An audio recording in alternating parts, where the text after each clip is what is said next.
It's a good thing. Yeah. The Raspberry Pi, speaking of good things, this doesn't seem as good. Raspberry Pi has gone public. In an interview shortly after the 2012 launch, the Pi inventor Eben Upton said they're designed to be cheap enough that a child can buy one with their pocket money. However, in recent years, it's become next to impossible to buy a Raspberry Pi at retail price, with most production being reserved for business customers. With this IPO, Raspberry Pi Limited, the hardware manufacturer, will no longer be a subsidiary of the non-profit Raspberry Pi Foundation. It says charity, but I think it's more of a not-for-profit. Don't quote me on that. The foundation owned more than 70% of shares before the IPO and will reportedly sell up to 10% of its holding. Shares have climbed to $4.20 after Tuesday's IPO at $2.80, and I mean pounds, sorry, not dollars. These are GBP.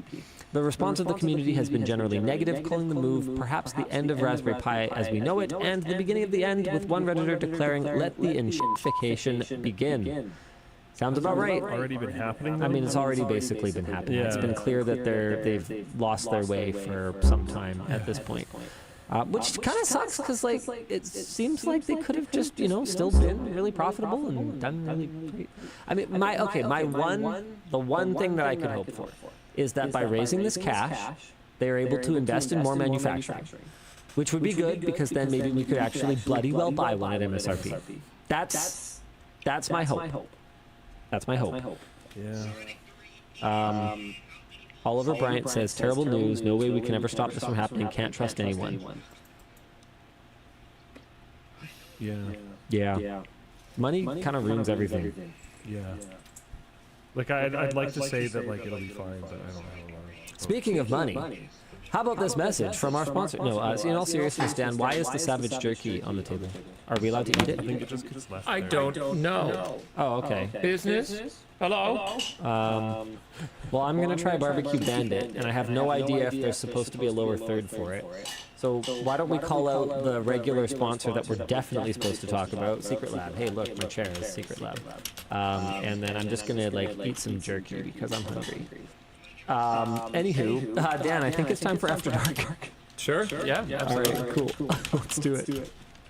I had Conrad change the banner to After Dark button color, so I stopped pushing it. It happened twice, and that was too many times. There we go. One of these days, After Dark should have flying posters. If I win, Conrad, don't listen. I'm captain. And if you win, I get to Oh, he's already done it. Huh? No, okay. Let's see, what do we got here? Hey, DLO, what goes into the decision to discontinue items? Is it they're no longer selling well, or are there potentially other factors like potential revamps? For example, sweatshirts, RGBs. I would be using it, but the back of it doesn't exactly function. That would just why you had to have it a certain way. It's just a screensaver that came with it. Yeah.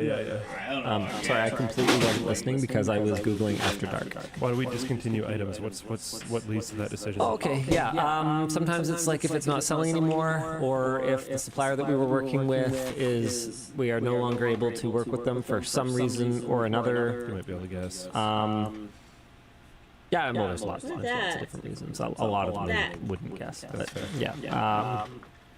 Sometimes we have something new coming that we think kind of makes the old one not necessary anymore. There's a lot of different reasons. He didn't want it, so he gave it to me. Do you have any updates regarding the backpack you gave to the miner? He didn't have it if you want to. No. Lemons. I don't know that we will. My best guess. Hello, I DLL. suspect it will end up similarly to the first one. Eviscerated. Yeah. Hello, DLL. I love using my AirPods primarily because of its spatial audio for movies and TV. How important is 3D audio such as Dolby Atmos for you, and do you think it's being implemented well on mobile phones? I gotta confess, it's not the most important thing to me. ANC is probably closer to up there. ANC is super important. Having a really strong center channel is really important to me. I sometimes struggle to hear dialogue over the score, and I find that for me, not like when I miss something, it distracts me for an extended period of time. I often just have to go back. Yeah, and so yeah, having a really strong center channel is really great for me. I personally find that most movies too, like even ones that are like best enjoyed on Dolby Atmos. I can multitask. I keyed it. Even ones that are best enjoyed on Dolby Atmos. I keyed it. We'll have at most a handful of scenes where like a helicopter goes over and you're like, whoa, that was cool. Where you can tell that like they put it in just, you know, so that it's there. Yeah. Like it's not really that integral. Like if you told me that for the rest of my life I could only have at most a 3.1 setup, I'd be like, okay. Right? Like it's not bad. Obviously, if I was building a dedicated home theater room, I would put lots of channels in it. But yeah, no, I just it's not that big of a deal to me personally. I'm a high school student that has been programming as both a hobby and career. Do you have any advice on what languages or technologies or even soft skills I should learn for a career in web dev after college? Work on your people skills. I'm actually serious. Learn to present. Learn to sell. Sales is if you can sell, you can kind of parlay that skill into success in any field. And when I say sell, I don't mean sell like a widget. I mean sell yourself. Sell your ideas. Learn to pitch. Learn to pitch ideas. It's so important because you can make your own career path that day. Like unless you're at an enormous company, there is room to talk to people and to negotiate on just about anything. And if you have a really great idea and you can sell it, then you can end up working on stuff you want to work on, not every day. Every career has some slog in it, but you can end up working on things you're passionate about and excited about a lot more often. So yeah, work on it. Because sometimes you also have to understand that you're not. You might be selling through the person that you're quote unquote selling to. Like the person might even buy your idea really quick, but then they need enough ammo to sell it to the customer or to sell it further on in the company. So you need to give them enough to make their job easy so that they actually want to do it. It might not be their job, really. Their job is managing you. And if you want to do this new thing, you need to give them enough ammo that they're going to be able to fight for it easily so they actually want to do that. Yeah, I agree with all of that. It sounds like you're already flexing your actual development skills well enough. But the people skills thing will help a lot because it's actually pretty hard to get managers in the development space. So there's a surprisingly easy career path there. Because there's What? And you have to know the development because you have to be able to speak the language. And I mean that figuratively and literally, right? Like you have to be able to communicate between the normies that make business decisions and the developers that do the work, right?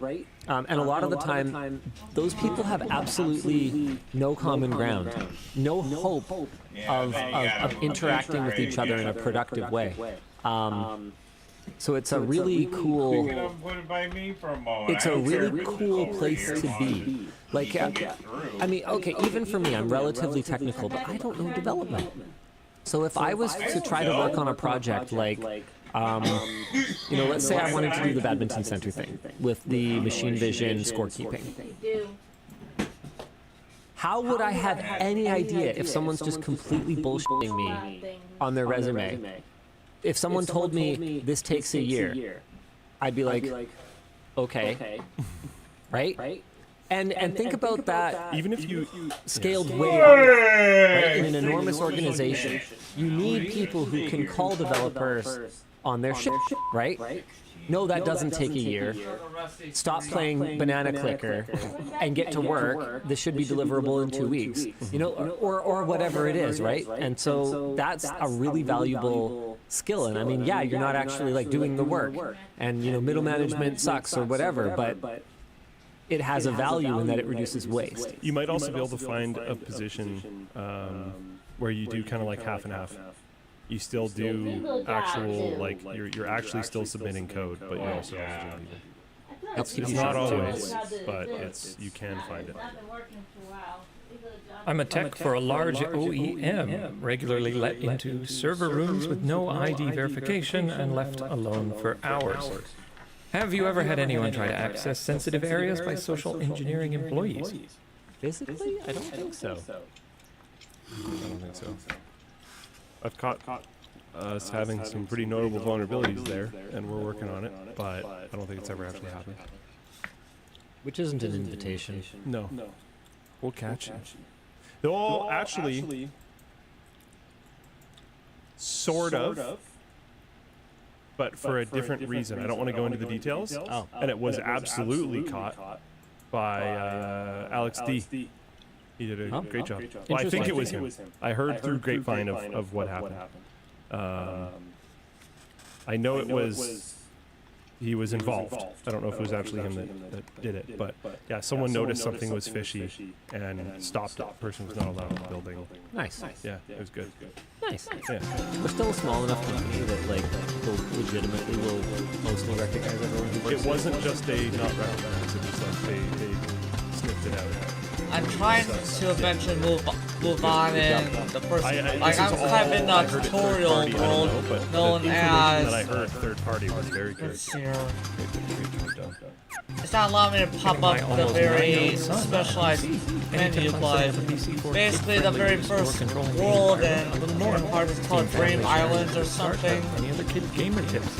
But all the people on the island are tired of it because, you know, they're not exactly the ones to enjoy such a place as like a permanent home. Steam family sharing, yep.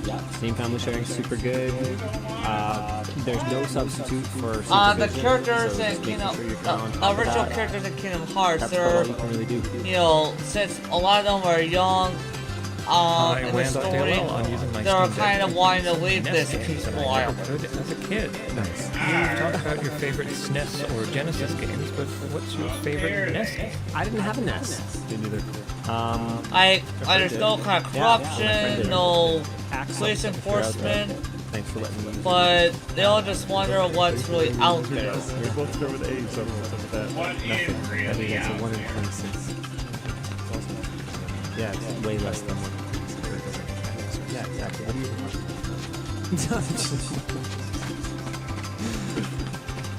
But yeah, I don't know. I get it. Yeah, Duck Hunt. I enjoyed it. We only had like 3 games. We had like Duck Hunt, Super Mario Bros, and Flames of Steel, or whatever. Like, I could still hear it in my mind. I can't say it in that low fidelity. Yeah, I think Blaze is good. Like, it's yeah, it was so bad.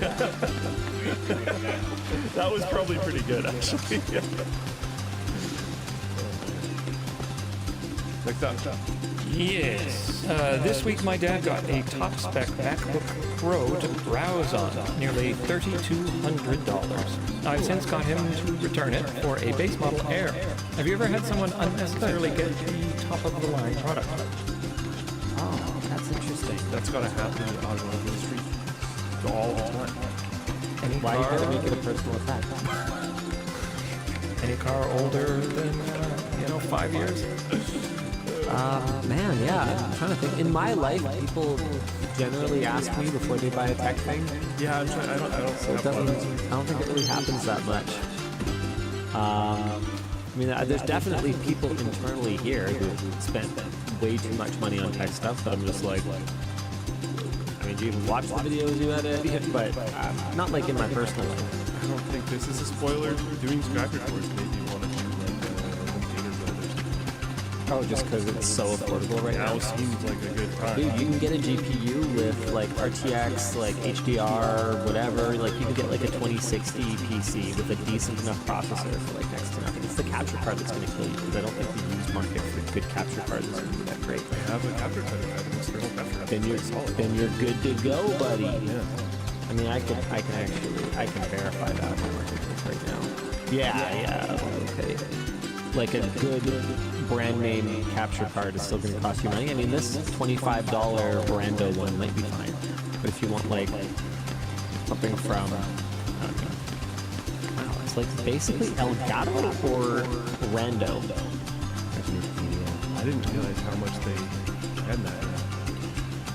Makes sense, I guess. Man, Elgato is like do these guys have effectively a mindshare monopoly, or like what is going on here? Like there's one AverMedia, Elgato. The starting world is Elgato. called Destiny Island. Elgato. I knew that'd be. Elgato. Okay, it's crazy.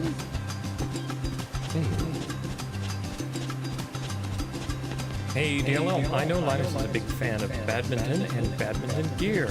Are there plans in creating and selling badminton-related gear for LPStore.com or the Pro Shop at the new badminton location? I don't think that we're going to do the kind of volume that we would need to do in the Pro Shop to create specific products for it, but we will sell like our water bottles in there and stuff, I think. And I think one of the last ones I've got here. That's expensive. I have an old AVIO, not plugged in, not part of that. That I did not Still, it's a $100 at least. What are those worth now? It didn't cost me that much back in the day. I don't know if I got it from here or what. Probably. We had a handful. Yeah. You have like an AVI HD. I think so. I don't think they've come down in price basically at all. I think they have FPGAs in them. That would be my guess. Yeah, that'll do it. Makes sense. Last one I've got for you here. Hi, LLD. What's a piece of tech that you've never had to upgrade over the years, despite new versions of it being released all the time? Oh, I still have my old Harmony remote from like when I did a review of the Harmony remote. So when was that? My guess is No, it would have been more recent than that. Oh goodness, not by much. 2014. oh, I thought this was like. So I still have this Harmony remote deployed right now. Did you have one before this? Nope, this is my first one. I got it and I deployed it and I used it forever. Yep, Harmony remote.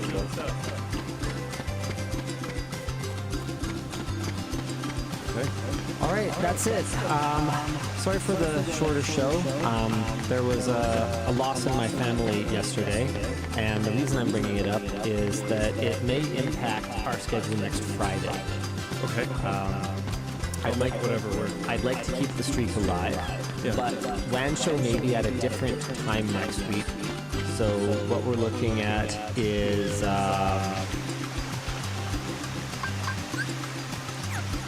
I will have to be in the city at around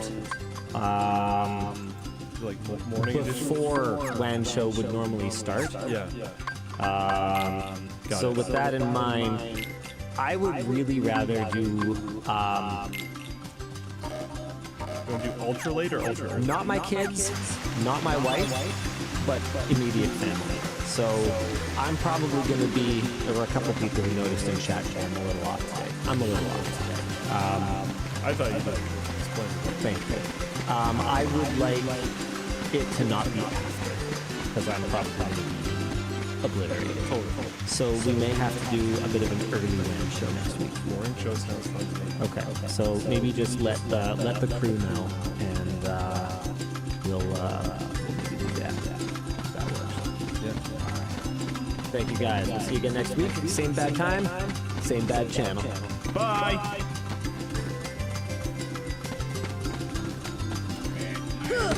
Tired? It's time to go home.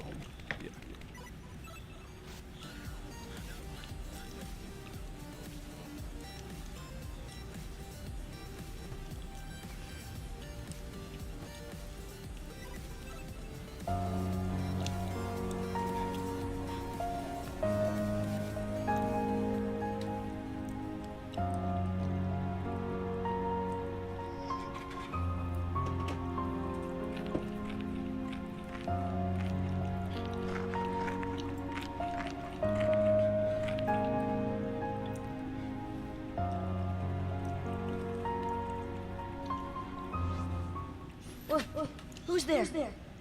I've come to see the door to this world. Huh? This world has been connected. What are you talking about? Tied to the darkness. Soon to be completely eclipsed. Well, whoever you are, stop freaking me out like this. Huh? Where did you come from? You do not yet know what lies beyond the door. So you're from another world. There is so very much to learn. You understand so little. Oh, yeah? Well, you'll see. I'm gonna get out and learn what's out there. A meaningless effort. One who knows nothing can understand nothing.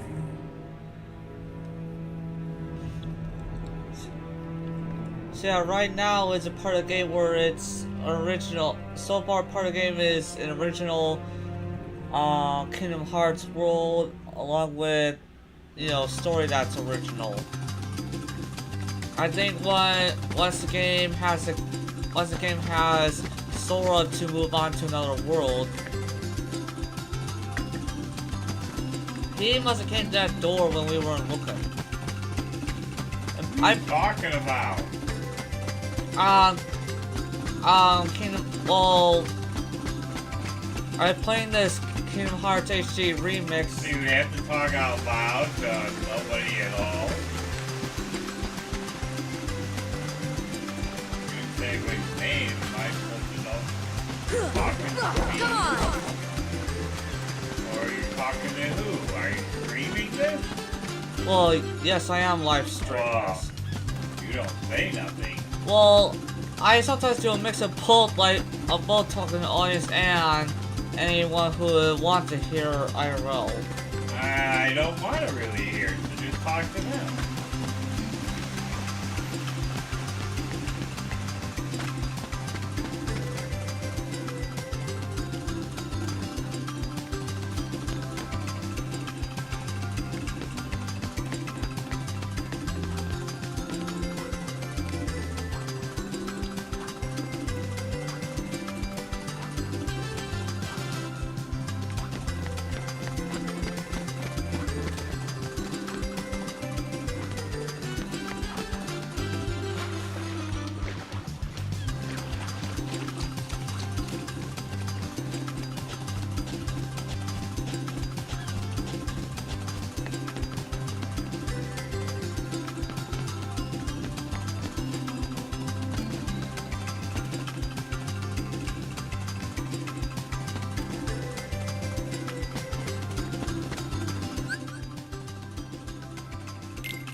What are you doing? Having a smack. Smackdown, eh? I'm smacking down trees to gain a hold of coconuts. Oh, well, yeah. Because apparently Sora and the others have to get some things before they try to voyage out.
dry spell for the last year or so. But finally, there is a shining light at the end of the tunnel. And it looks like 3 new Adventure Time projects, a brand new regular show series, a new season of Gumball, and so much more.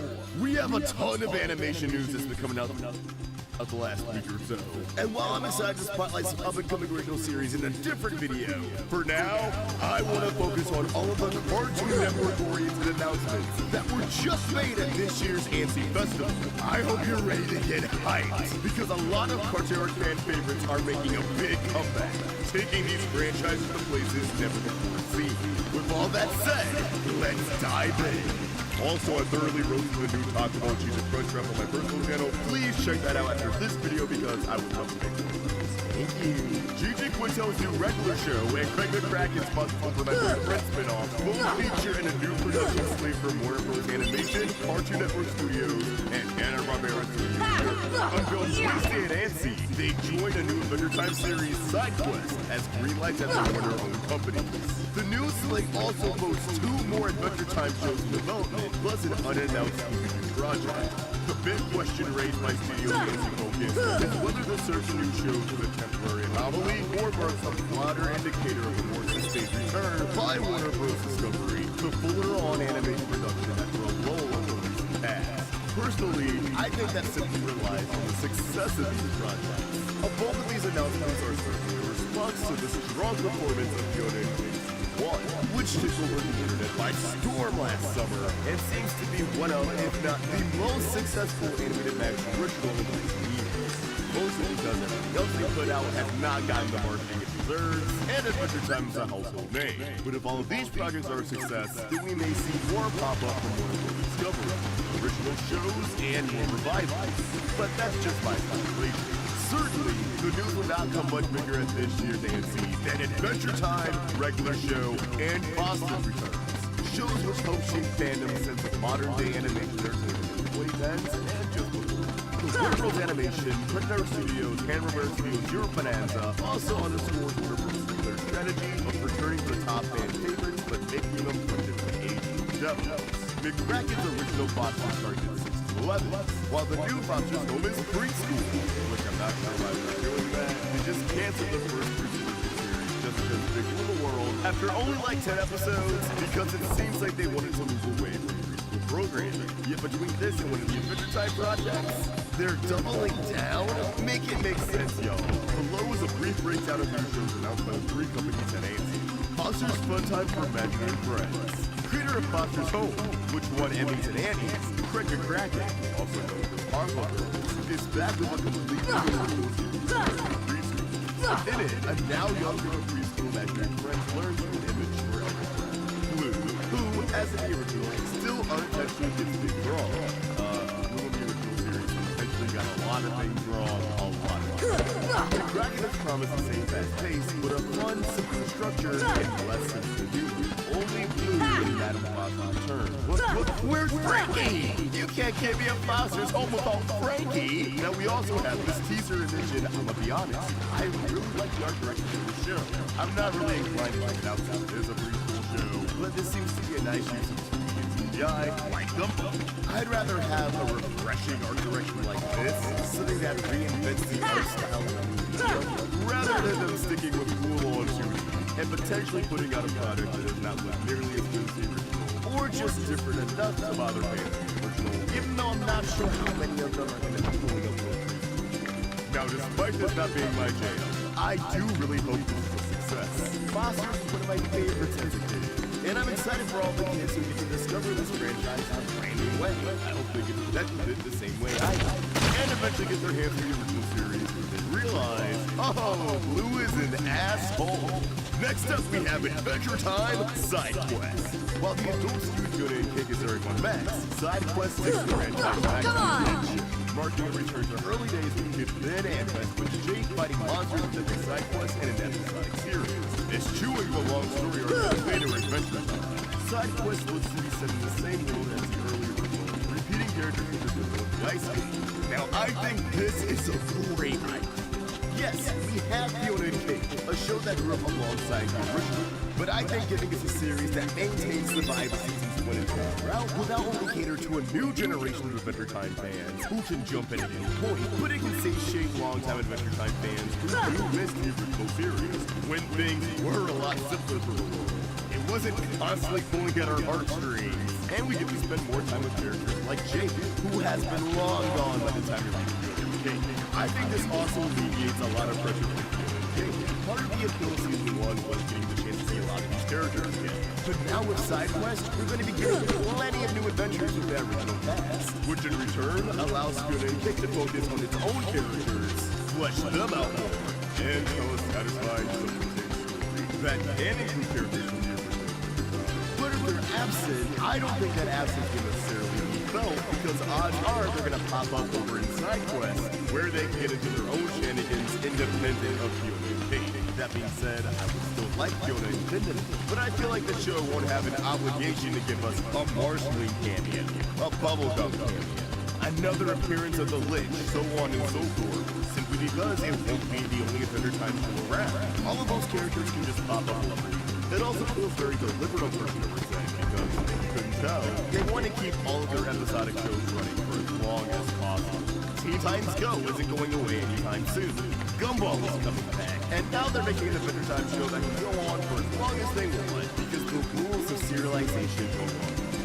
I think this also opens up the possibilities of more shows like this at Cartoon Network, but for other franchises. If we're jumping around the Adventure Time all night, then how about a Steven Universe series that's set in between the original and future? There are a lot of stories there that we can see. The possibilities are endless, but let's keep it moving, because up next we have the untitled regular show project. I called it! Immediately fans are gonna have a million questions. Is this gonna be an all-ages outing like the original series, or will it be more adult like Fiona and Jake? Is this taking place before the finale or after? And if so, how does that work? Unfortunately, these are questions we do not have the answers to yet, although there are some context. Yeah, that's weird if they're trying to do a fresh name with a regular show. G.G. Quintet. This show is entirely new, though it will feature some characters from the series. Okay, so the idea of being entirely new and featuring some characters makes me think that it could either be a prequel prior to the original or something set after the finale. Mordecai and Ricky no longer work. You're welcome there, Power. Which I think at the very least guarantees Muscle Man skits. I don't think they quit the park after Mordecai and Ricky left. And because regular shows modern. I remember here Square Enix has helped with even Life is Strange as well as Scoponox. Now I can see Mordecai and Ricky popping up. Maybe they finally get promoted and they just slightly retcon the ending. So even though they did quit the park, there were a few years they came back, trained a new generation, and then went on to start families. You're the one that's changed, Kyrie. I think that'd actually be pretty cool to see. Mordecai and Rigby invent some shoes. You know, realizing how much hell they put Girl through, while still have plenty of great now I'm ready. I guess we'll just have to wait and No see. matter where But I am ecstatic to have some regular show content in this world. I know I can You always can protect definitely it. expect plenty of videos on that when it comes out.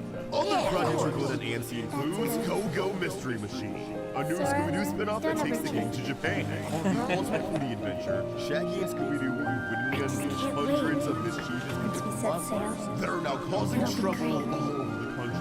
Scooby turns to his uncle, Daisuke 2, and magical friend Etsuko, alongside Gadget Wish Toshiro, to help solve the mystery and catch monsters. Honestly, I don't know how I feel about this. The art direction looks neat, but we're getting another Scooby-Doo series that focuses on just Shaggy and Scoob, with the rest of Mystery Inc. being MIA, and it's clearly cashing in on the anime craze. But unlike My Adventures with Superman, which is just wearing anime influence on its sleeve, this one is kind of giving me the vibe of, hey kids, anime!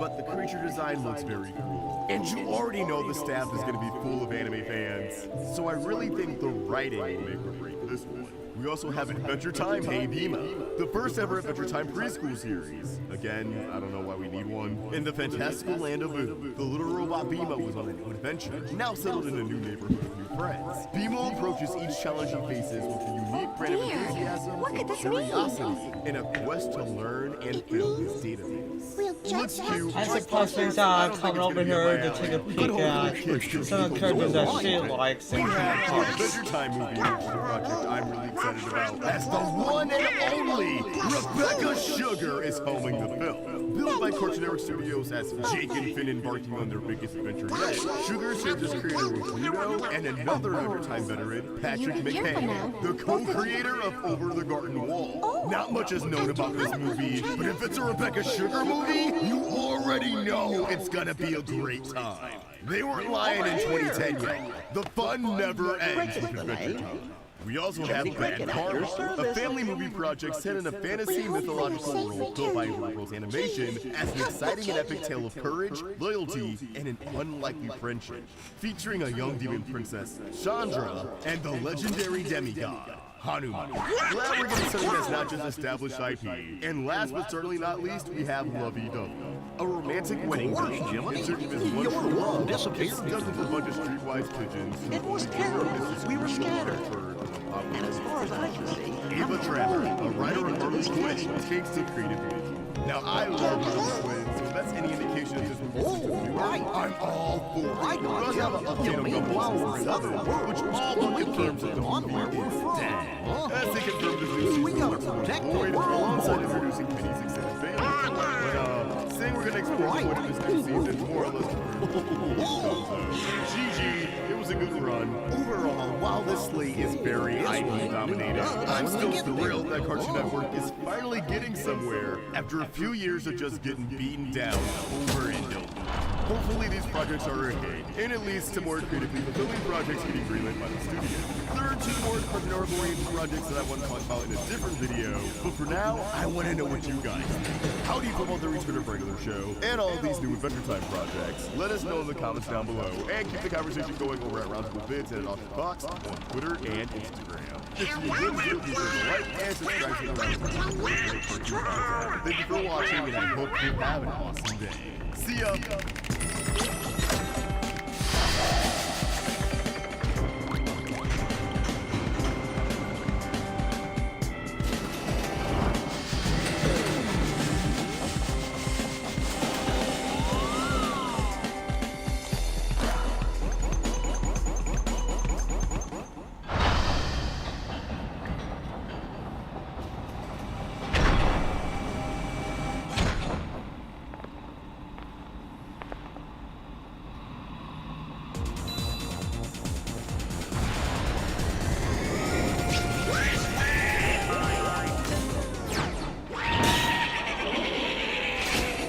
As the usual trope with Donald Duck, somehow he has a terrible streak of luck where things may go smooth, but suddenly it doesn't.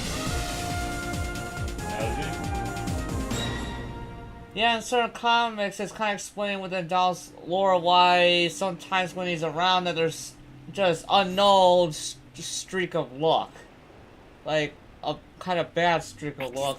But yeah, there's another family member, like not really a twin, but a family member that he knows of that has the complete reverse of unbelievable great good luck. And of course things get really chaotic when the two are nearby each other for so much a period of time.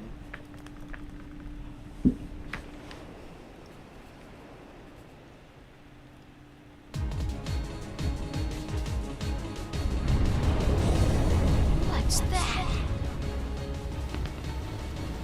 Riku's boat! And Kyrie's!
disconnected.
a wooden sword can't chop through these kind of things that look like some kind of small low-level demons called like You ain't Raking got Heartless. crap, right?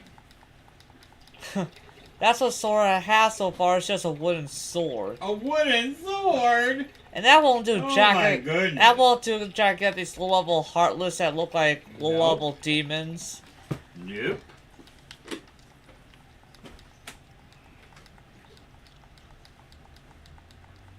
All you can do is just try to swing around, but the thing's... But I think this is a point in the game where you have to let the character be defeated, or else the next bit of the game won't come. Oh. Okay, as long as they ain't permanently dead.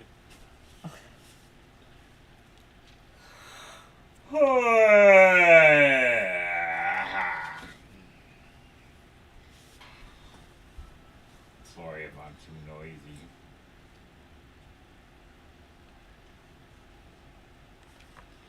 Where's your cat? Is what? He in Kingdom Hearts. Well, that's he just has it a though. key. Aren't you supposed to use the key? Well, it's a key blade, like it's kind of a mix of a key and a blade together. And you said you only had a wooden sword.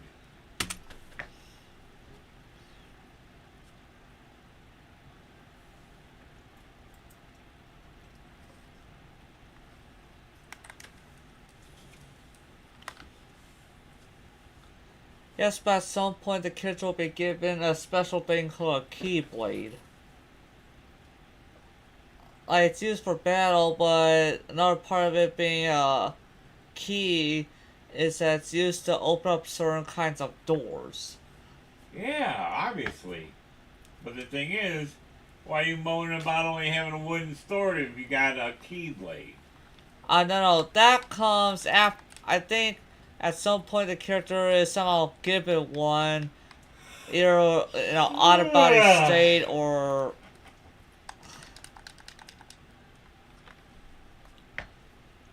Okay.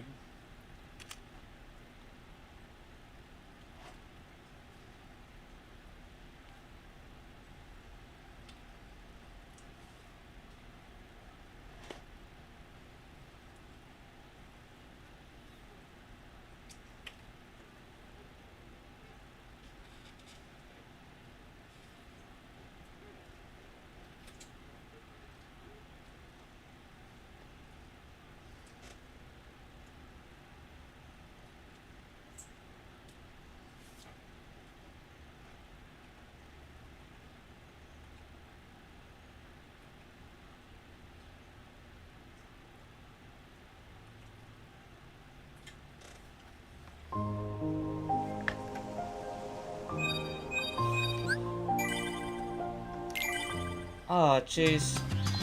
I don't know how much I have to redo now because of error that happened. Well, sorry.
grab my hand.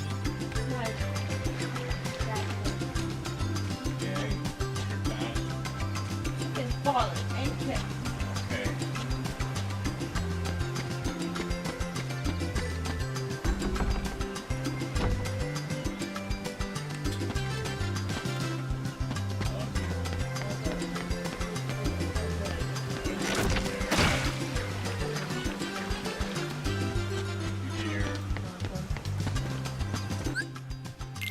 Funny, you're when he's going to work, you're on the way coming home from work. Right there. I guess. Right, Allison? Anyway. When it goes out, you don't it. The part of that still. This, of course, wasn't a part of this, but I this know. right here. Yeah, Jonathan, what the popcorn doing in that refrigerator? No, they gave more popcorn.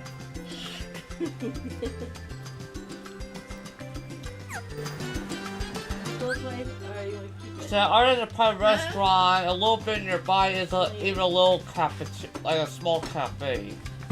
When it goes out, you want to keep it. Basically, they're making sure that any residents don't have to exactly go out for really anything.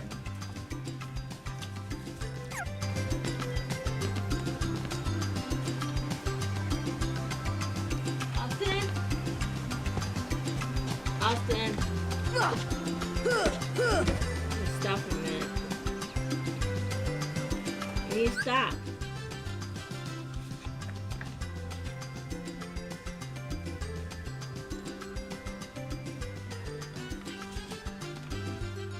Got a pin? No, does he? Watch him by me, but I don't know if he's got any over there. I don't think Starford can go. I don't think Starford would write. That'd be pretty cool if it could. What can I write? When you look at the Starford like that. No. I know somewhere around here I should have a writing utensil. Sure. Why did you do that? You do.